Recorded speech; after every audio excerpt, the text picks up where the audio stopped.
시간 다 함께 하나님 말씀을 봉독하겠습니다. 마태복음 1장 21절에서 25절, 마가복음 10장 45절에 있는 말씀입니다. 제가 먼저 읽고 여러분이 읽겠습니다. 21절, 아들을 낳으리니 이름을 예수라 하라. 이는 그가 자기 백성을 저희 죄에서 구원할 자심이니라 하니라. 이 모든 일에 된 것은 주께서 선지자로 하신 말씀을 이루려 하심이니, 가라사대 보라, 처녀가 잉태하여 아들을 낳을 것이요 그 이름은 임마누엘이라 하리라 하셨으니, 이를 번역한즉 하나님이 우리와 함께 계시다 함이라. 요셉이 잠을 깨어 일어나서 주의 사제의 분부대로 행하여 그 아내를 데려왔으나 아들을 낳기까지 동침치 아니하더니 나음에 이름을 예수라 하니라. 같이 읽겠습니다. 시작. 인자에 온 것은 섬김을 받으려 함이 아니라 도리어 섬기려 하고 자기 목숨을 많은 사람의 대속물로 주려 함이니라. 아멘. 앉으십시오. 오늘 본문의 말씀으로 성탄절의 축복 두 번째이죠. 예수 그리스도의 초림. 지난주는 어떤 말씀을 여러분과 나누었죠? 예수 그리스도의 재림. 오늘은 예수 그리스도의 초림에 대해서 여러분과 함께 말씀을 나누겠습니다. 여러분, 제가 미국에 살다 보니까요, 추수감사절이 딱 끝나면 곧바로 여기저기서 성탄절 트리를 만들어 세우고 또 크리스마스 장식을 합니다. 보시면 좀 잘 안 나올 수도 모르는데, 요즘 저희 집 주변에도요, 이렇게 성탄절 분위기를 내기 위해서 각 가정에서 크리스마스 장식과 라이트로 이렇게 어두운 밤을 아름답게 수놓고 있습니다. 저희 집 건너편 집인데, 두 시니어들이 사시는데 동네 아이들 좋아오라고 저렇게 예쁘게 이렇게 장식을 집 앞에 하셨습니다. 그러니까 여러분, 성탄절 장식은요, 낮에 보는 것보다는 밤에 보는 것이 더 탁월한 선택입니다. 왜냐하면 이 어두운 밤을 아름답게 밝혀주기 때문이죠. 동일하게 2000년 전 예수님은 어두운 세상에 생명의 빛으로 밝히고자 이 땅에 육신을 입고 오셨습니다. 생명의 빛으로 말이죠. 여러분, 예수님의 말씀을 한번 들어보실까요? 요한복음 8장 12절의 말씀을 같이 읽어보겠습니다. 시작. 예수께서 또 일러 가라사대 나는 세상의 빛이니 나를 따르는 자는 어두움에 다니지 아니하고 생명의 빛을 얻으리라. 생명의 빛을 얻으리라. 그러니까 예수님께서 이 땅에 생명의 빛으로 오신 사건, 이것을 가리켜 성경학자들은 예수 그리스도의 초림의 사건이라 그렇게 말하고 있습니다. 그리고 이 예수님의 초림을 기념하기 위해 우리 시대의 교회들은 성탄절 예배를 드리고 있습니다. 근데 여러분, 흥미로운 것은 근대 자본주의와 그리고 산업혁명으로 인해서 인간의 삶이 풍요로워지면서 이 성탄절의 종교적인 의미보다는 인류의 보편적인 축제의 장으로 이 성탄절이 발전하게 되었다는 것입니다. 이런 성탄절의 대중적 이미지를 촉진한 사람이 바로 찰스 디킨스예요. 이분이 쓴 단편소설, 유명한 소설이죠. 크리스마스 캐럴. 여러분 다 읽어보셨을 거예요. 영화도 보셨고. 주인공이 누구예요? 네? 누구예요? 구두쇠 스크루지 할배. 이 스크루지 할아버지가 유령들을 몇 번 만나죠. 그리고 개가 천선해요. 그리고 자신이 소유한 물질을 어려운 이웃들과 함께 나누는 삶을 살아가게 된다는 내용입니다. 근데 이 소설의 영향력이 서구사회에 큰 말은 충격을 줬습니다. 이 소설을 통해 서구 사회에서는 성탄 시즌에 불우한 이웃들을 위해서 기부 문화가 생겼고요. 그리고 가정마다 음식과 선물을 나누는 성탄절의 풍경을 만들어냈습니다. 더 나아가서 크리스마스 트리, 산타클로스, 그리고 크리스마스 카드, 캐롤이 보편화돼서 참 성탄절 분위기를 한껏 말하자면 띄워놓았다라는 것이죠.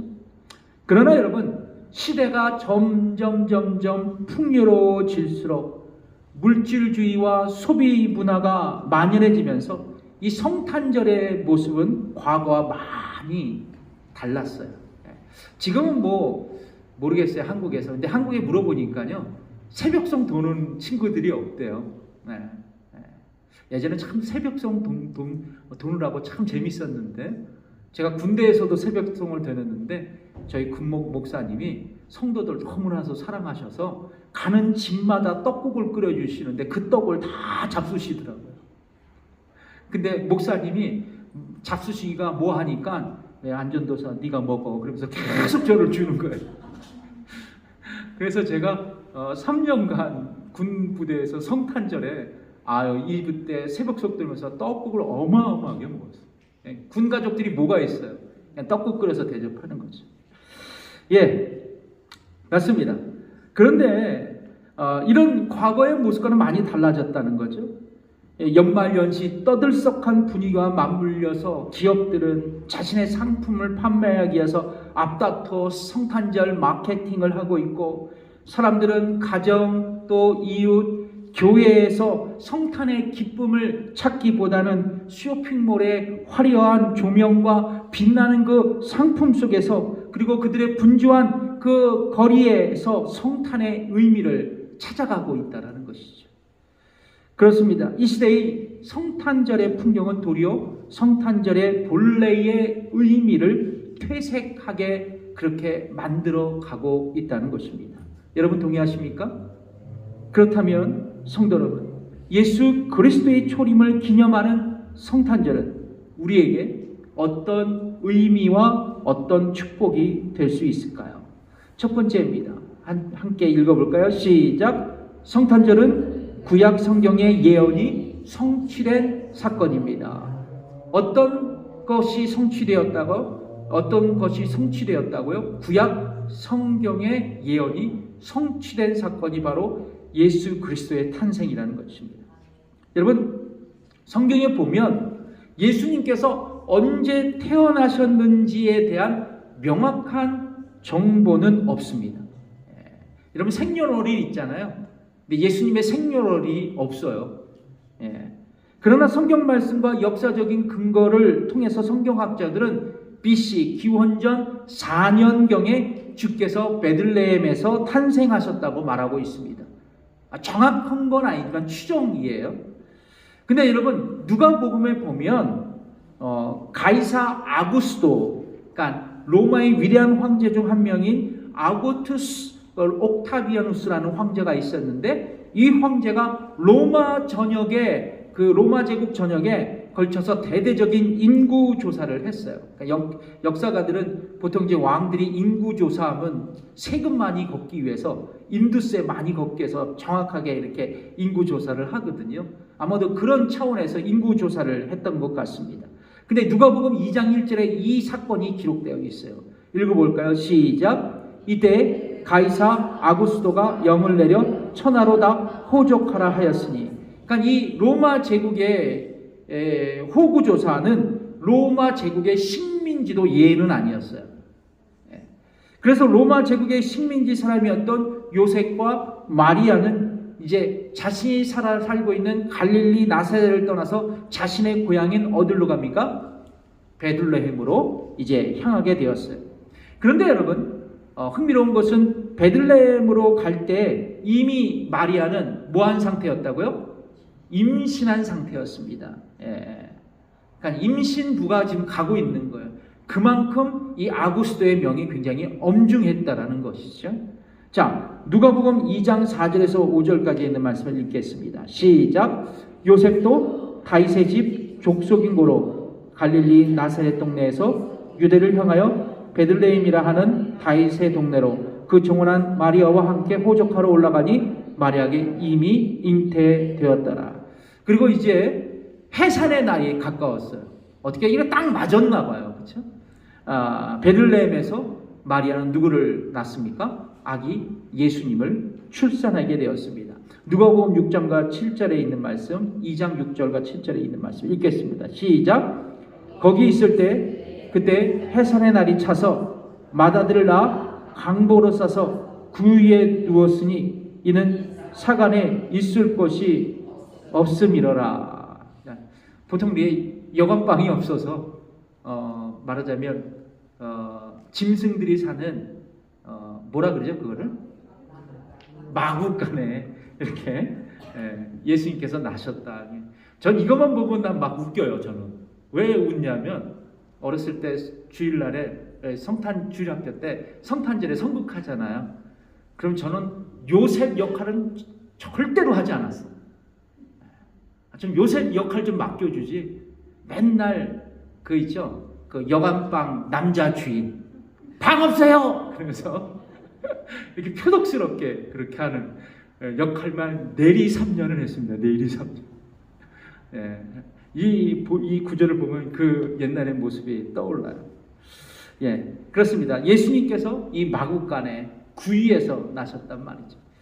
자, 이 지점에서 우리가 주목해야 할 것이 있습니다. 예수님의 탄생은 구약 성경의 예언의 성취라는 것이에요. 여러분, 첫사람 누구죠? 아담이 하나님의 명령을 어기고 선악을 알게 하는 나무의 실과를 따먹고 하나님께 범죄했어요.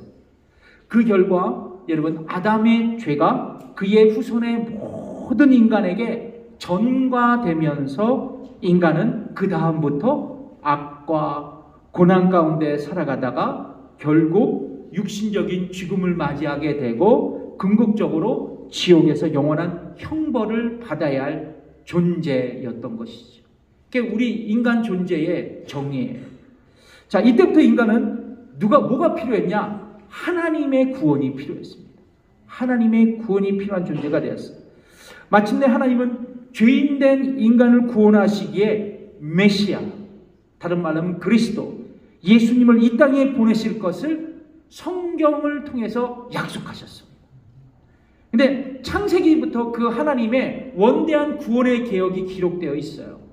창세기 3장 15절을 한번 읽어볼까요? 시작. 내가 너로 여자와 원수가 되게 하고 너의 후손도 여자의 후손과 원수가 되게 하리니 여자의 후손은 내 머리를 상하게 할 것이요 너는 그의 발꿈치를 상하게 할 것이니라. 그러니까 이 구절에서 여자의 후손은 누굴까요?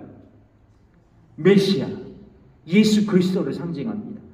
그러니까 예수님께서 여자의 후손으로 오셔서 뭐의 머리를 상하게 할 거다? 뱀의 머리를 상하게 할 거다. 사단에게 완전하게 승리할 것이라고 성경은 그렇게 창세기서부터 말씀하고 있습니다.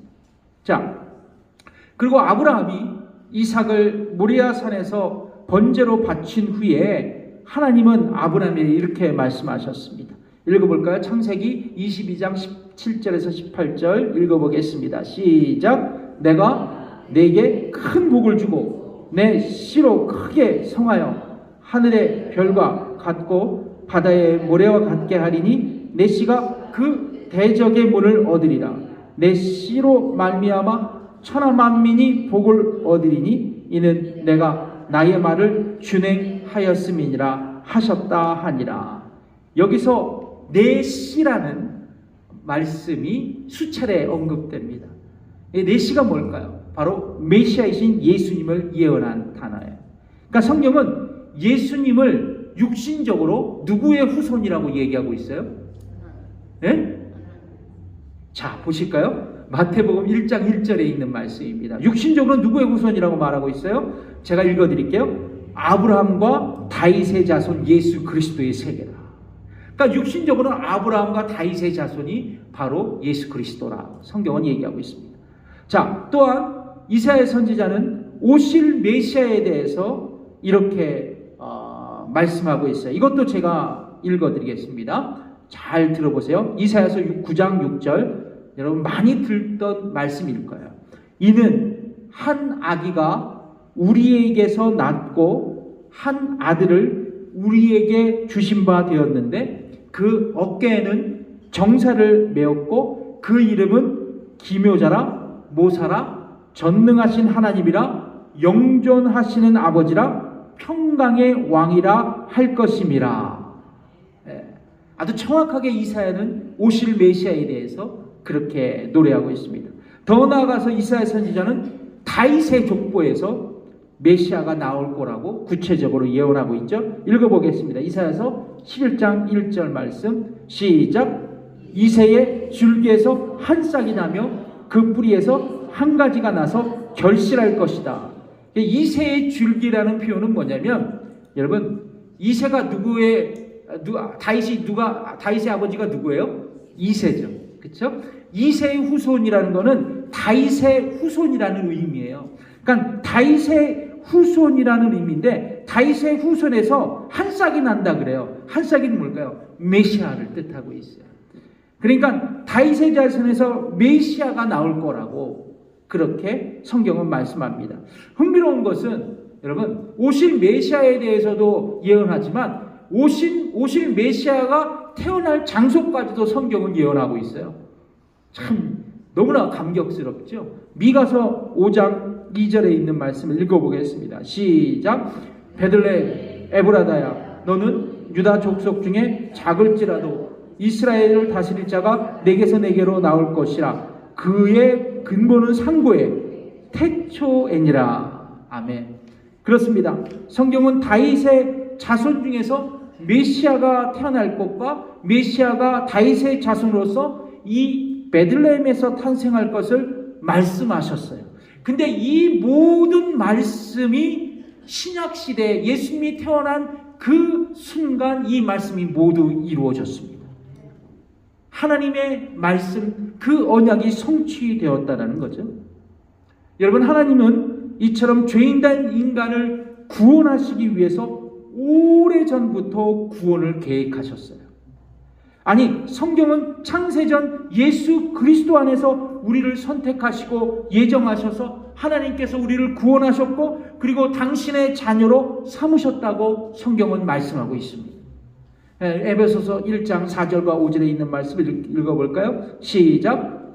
곧 창세전에 그리스도 안에서 우리를 택하사 우리를 사랑 안에서 그 앞에 거룩하고 흠없게 하시려고 그 기쁘신 뜻대로 우리를 예정하사 예수 그리스도로 말미암아 자기의 아들들이 되게 하셨으니. 자, 그런데 여러분, 분명한 것은 하나님은 구원을 계획하시고 약속하시는데 결코 수정되거나 어그러질 수 없다는 것을 우리는 이 말씀을 통해 배울 수 있어요. 구약의 그 엄청난 그 기간 동안 하나님께서 수차례 당신의 종들을 통해서 메시아가 올 거라는 것을 예언하셨는데 그 약속을 하나님께서는 지키셨다는 것이죠. 여러분, 왜냐하면 하나님은 약속을 반드시 지키는 신실한 분이시기 때문입니다. 여러분, 믿으십니까? 하나님은 거짓이 없어요. 불변하신 분이십니다. 그래서 그분 자체가 신실하세요. 하신 말씀을 번복하지 않으십니다. 약속을 깨뜨리지 않으세요. 약속하시면 그분은 반드시 지키시는 분이십니다. 그래서 여러분, 민수기 23장 19절 잘하는 말씀이죠. 읽어볼게요. 시작. 하나님은 인생이 아니시니 시건치 않으시고 인자가 아니시니 후회가 없으시다. 어찌 그 말씀하신 바를 행치 않으시며 하신 말씀을 실행치 않으시랴. 아멘. 그러니까 인간의 약속은 깨어질 수 있지만 하나님의 약속은 변경되거나 왜곡될 수 없다는 것입니다. 말씀하신 것은 반드시 지키시는 분이세요. 그러므로 여러분, 예수님의 탄생은 하나님의 약속인 동시에 우리에게 이루어진 하나님의 언약이에요. 구속의 언약. 그러니까 여러분, 하나님과 우리는 언약의 관계에 있어요. 하나님과 이스라엘 백성이 언약의 관계가 있듯이 우리는 영적으로 하나님과의 언약의 백성입니다. 그 언약의 구체적인 제목은 뭐냐면 구속이에요. 우리를 구원하시기 위한 하나님의 언약이죠. 아멘. 여러분들이 모두가 하나님의 언약된 백성입니까? 그리고 그 언약을 통해서 여러분들 안에서 구원이 일어났습니까? 그러면 여러분, 우리는 언약의 백성으로 신실하신 하나님을 찬양할 수 있어야 돼요. 그분께 감사할 수 있어야 된다는 것이죠. 자, 그렇다면 예수 그리스도의 초림을 기념하는 성탄절, 우리에게 어떤 의미와 축복이 될까요? 첫 번째는 성탄절은 구약 성경의 예언이 성취된 사건이다. 두 번째 읽어보겠습니다. 시작. 성탄절은 우리를 죄에서 구원하시려고 예수님께서 이 땅에 오신 날입니다. 여러분, 당연한 말을 안목사가 오늘 하고 있네. 그렇게 생각하시지만 이 당연한 말을요, 우리가 정확하게 알고 있나? 이것은 제가 퀘스천이에요. 이 시간 여러분과 함께 이 말씀을 나눌게요. 어느 날 곤충을 연구하는 곤충학자가 개미떼를 관찰하고 있었어요. 그런데 개미떼가 막 절벽을 향해서 막 무리를 지어서 기어가고 있는 모습을 봤습니다. 이 곤충학자는 너무 안타까워서 그 개미들에게 앞에 절벽이 있다는 위기 상황의 사실을 경고할 수 있었으면 좋겠다. 이거 어떻게 해야 할까? 이런 마음이 있었대요. 그때 이런 생각을 했다고 합니다. 내가 만일 앤티맨이 된다면, 개미가 된다면 그들에게 이 위기가 있다고 그렇게 개미의 소리로 얘기할 수 있었을 텐데, 이런 마음을 품었다고 합니다. 여러분, 마찬가지인 것 같아요. 죄로 말미암아 영원히 죽을 수밖에 없었던 우리에게 이 심판의 소식을 경고하고 우리를 구원해 주시기 위해서 누가 이 땅에 오셨어요? 예수님께서 우리 인간의 몸을 입고 이 땅에 오셨다는 것이죠. 그리고 이 사건을 그래서 성경은 뭐요? 예수 그리스도의 초림이라 그렇게 얘기하고 있습니다. 오늘 본문에 보면 인간의 몸을 입고 성육신하여 이 땅에 오신 예수님께서 어떤 일을 수행하실지를 기록하고 있습니다. 아주 간단명료하게 기록하고 있더라고요. 마태복음 1장 21절 제가 그냥 읽어드릴게요. 아들을 낳으리니, 오늘 본문이죠. 이름을 예수라 하라. 이는 그가 자기 백성을 저희 죄에서 구원할 자심이니라 하니라. 그러니까 여러분, 이 구절에서 우리가 주목해야 할 단어는 예수예요. 예수. 그러니까 그 당시 성경학자들이 연구해 보니까 이름이 예수라는 이름이 너무 많아. 그 뜻은 뭐예요? 구원이라는 뜻입니다. 여호와는 나의 구원이시다. 그래서 예수라는 이름이 많아서 그 동네 이름을 앞에다 붙여요. 그래서 예수님의 이름은 뭐예요? 나사렛 예수. 자, 그런데 예수님의 이름은 히브리어 원어적인 의미로 구원이라는 의미가 있습니다. 예수님은 그분의 이름처럼 이 땅에 구원자로 오셨어요. 그래서 예수님의 제자들은 예수가 메시아다 또는 그리스도다, 그리고 예수님께서 구원자이시다라고 복음을 선포했습니다. 그들의 캐리그마였어요. 사도적 캐리그마, 그들의 복음의 제목이었습니다. 여러분, 메시아는 아람어예요. 유대인들이 예수님 당시 쓰고 있던 그런 보통적인 언어였습니다. 그리고 그리스도는 똑같은 얘기지만 헬라어예요. 그리스 사람들이 썼던 단어입니다. 자, 그런데 이 단어의 의미는 뭐냐면 기름 부음을 받은 사람이에요. 그런데 구약 성경을 보면 하나님께서 이제 당신의 구속사에 쓰실 그 일꾼들을 선택했습니다. 하나님의 구속의 역사에 쓸 일꾼들을 선택하셨는데요. 그 일꾼들이 세 부류의 사람들이에요. 이스라엘 왕들, 그리고 선지자들, 그리고 제사장들입니다. 그들을 구별해서 기름 붓고 하나님은 당신의 일꾼들로 세우셨어요. 바로 이들이 메시아예요. 그리스도이십니다. 자, 그런데 심지어 성경에 보면 하나님께서 기름 부은 메시아가 있는데, 바벨론으로 포로로 끌려간 유대인들을 귀환시킨 왕이 있죠. 페르시아의 고레스 왕. 그 왕도 하나님께서 직접 기름을 부었다는, 그래서 그가 메시아라는 기록이 남아있어요. 이사야서 45장 1절에 있는 말씀입니다. 읽어볼까요? 시작. 나 여호와는 나의 기름 받은 고레스의 오른손을 잡고 열국으로 그 앞에 항복하게 하며 열왕의 허리를 풀며 그 성문을 그 앞에 열어서 닫지 못하게 하리라. 내가 고레스에게 이르기를. 그러니까 하나님께서 고레스를 사용하신 거예요. 기름 부어. 그도 메시아의 한 명이었습니다. 자, 그런데 예수님은 이런 종류의 메시아가 아니었어요. 잘 들어보세요. 구약 성경에 예언하는 그 메시아가 아니었어요. 이 정도의 메시아가 아니었습니다. 역사적으로 유대인들은 다윗 왕조를 재건하고 유대 민족으로 하여금 모든 민족들 위에 군림하게 하는 그 메시아라는 존재를 기다리고 있었어요. 자, 그러니까 유대인들은 정치적인 자유, 사회적인 정의, 경제적인 풍요, 그리고 평화를 가져다 줄 메시아, 그가 우리를 구원하겠다고 그렇게 믿고 있었습니다. 모든 이스라엘 유대인들이 생각하는 메시아의 관념이었어요. 그런데 예수님이 메시아로서 이 땅에 오셔서 우리를 구원하신 것은 뭐냐면 우리가 경험하는 일상의 위기 속에서의 탈출을 의미하는 구원이 아니었어요. 가나로부터 벗어나는 구원도 아니었습니다. 정치적인 압력으로부터의 구원도 아니었어요. 사회적인 불평등으로부터의 구원도 아니었습니다. 바로 죄로부터의 구원이었습니다. 죄로부터의 구원이었습니다. 그래서 예수님이 이 세상에 오신 것은 자기의 목숨을 많은 사람의 대속의 제물로 드리시고 죄인들을 속죄해서 하나님의 자녀로 삼으시기 위함이셨습니다. 그게 바로 마가복음 10장 45절의 말씀이에요. 한번 읽어볼까요? 시작.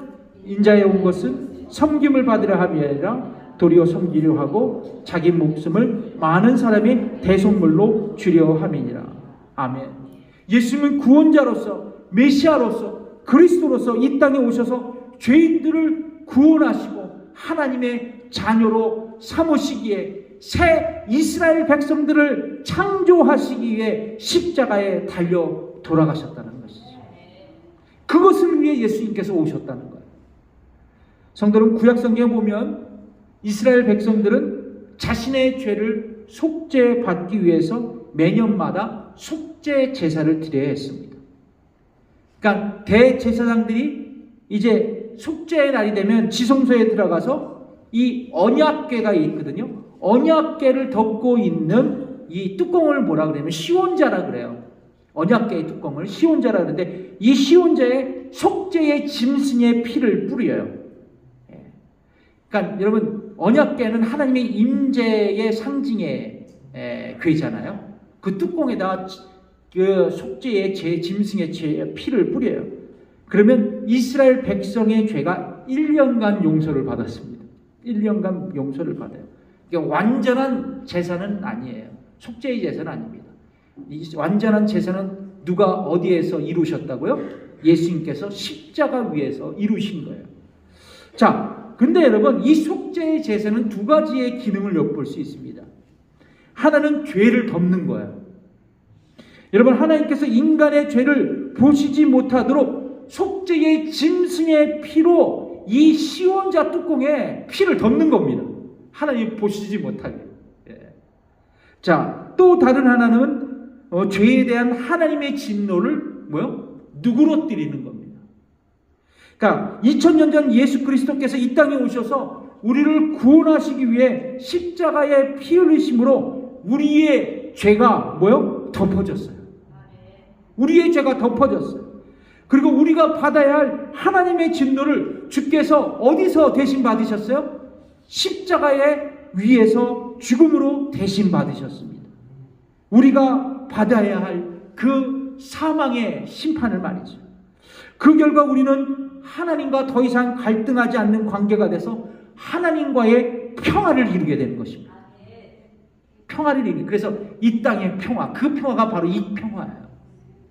그렇습니다. 성탄절은 예수님께서 이 땅에 오심으로 하나님과의 평화가 이루어진 날입니다. 하나님과의 관계가 회복된 날이에요. 그리고 우리에게 구원이 선포된 날입니다. 보시면 오늘 내 생애 최고의 날이라는 책을 쓴 로리 레신이라는 분이 있습니다. 이분이 인간에게 가장 필요한 것이라는 글을 쓴 적이 있어요. 그러니까 인간에게 가장 필요한 것은 무엇인가? 이 글을 썼는데 제가 읽어 드리겠습니다. 인간에게 가장 필요한 것이 지식이었다면 하나님은 우리에게 교육가를 보내주실 것이다. 인간에게 가장 필요한 것이 건강이었다면 하나님은 우리에게 의사를 보내셨을 것이다. 인간에게 가장 필요한 것이 즐거움이었다면 하나님은 우리에게 연예인을 보내셨을 것이다. 그러나 인간에게 가장 필요한 것은 죄사함이다. 그래서 하나님은 우리에게 예수 그리스도를 보내신 것이다. 그렇습니다. 그분의 이름 바로 예수 그리스도입니다. 죄에서 죽을 수밖에 없었던 우리를 구원하시려고 그분이 이 땅에 오신 바로 그날, 바로 이 날이 성탄절인 것입니다. 그러므로 여러분, 성탄절은 산타의 날이 아닙니다. 헐리데이가 아니에요. 여러분, 성탄절은 예수님의 날이고 인류 구원의 역사가 시작된 날입니다. 이것이 바로 우리에게 성탄절의 축복인 것입니다. 기도하겠습니다.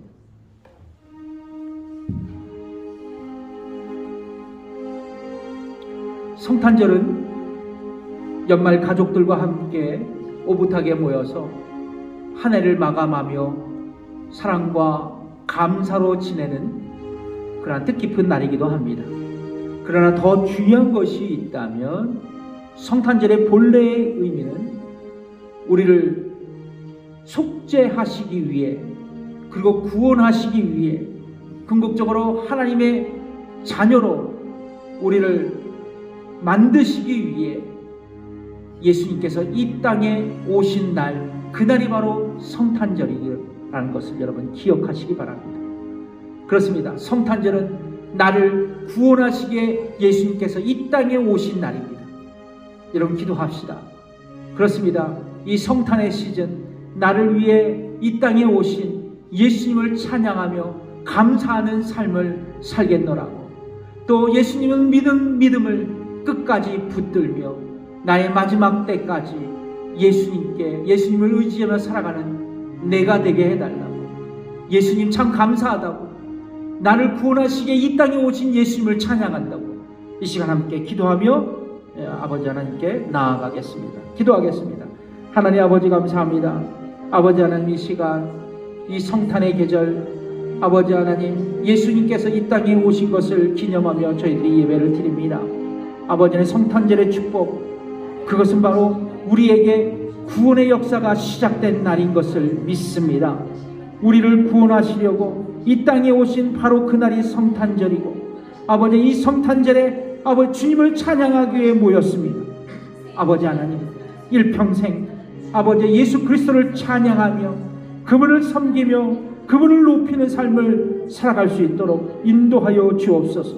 우리에게 가장 필요한 것은 하나님과의 관계가 회복되고 죄사함의 문제가 해결되는 것인데, 그 모든 두 가지의 문제를 예수님께서 이 땅에 오심으로 십자가에 죽으시고 그 문제를 해결해 주셨습니다.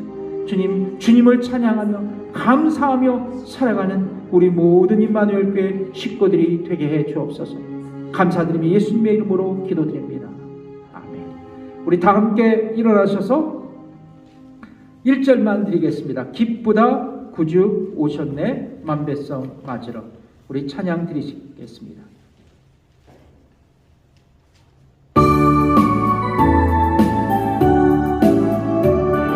박수 치면서 찬양하겠습니다. 기쁘다 구주 오셨네 만배성 맞아라. 온 교회여 다 일어나 다 찬양하여라. 다 찬양하여라. 다 찬양하여라.